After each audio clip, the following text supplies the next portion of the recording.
आज मी तुम्हाला दाखवणार आहे सकाळच्या नाश्त्यासाठी मुगाचा हेल्दी चिला। बघा कसा भाजला गेलेला आहे छान। मूग रात्रभर भिजू घातले, आता हे मिक्सरमधून काढून घ्यायचे आहे बारीक। याचा चिला बनवून दाखवायचा आहे। त्याच्यामध्ये सांबार, त्याच्यामध्ये जाड जाड 2 लसणाच्या कळ्या, 2 मिरच्या आणि हे बारीक मिक्सरला लावून घ्यायचे आहे। त्याच्यामध्ये अद्रकचा तुकडा थोडासा आणि हे मिक्सरला बारीक करून घ्यायचं। तसं छान बारीक करून झालेलं आहे। एवढं बारीक करून घेतलं। आता आपण याचा पॅन मध्ये चिला बनवून घेऊया।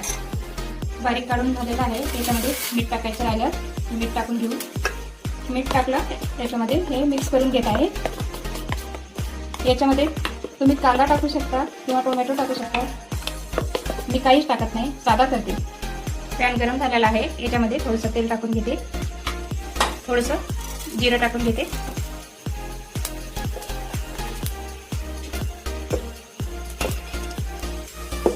हे चिल्याचं मिश्रण टाकून घेत आहे। असं करायचं आहे।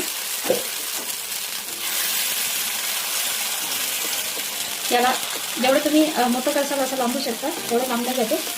आणि याच्यावर आता थोडंसं झाकण ठेवायचं आहे। खरपूस होईपर्यंत मंद आचेवर 2 मिनिटं भाजून घ्यायचं। 2 मिनिटं झालेले आहे। आपला चिला असा झाला। याच्यावरती थोडंसं वरतून असं तेल टाकून घ्यायचं आहे। फुलकून घ्यायचा, आणखी भाजू द्यायचा चांगला खरपूस होईपर्यंत। झाकण ठेवून असा छान खरपूस भाजून झालेला आहे।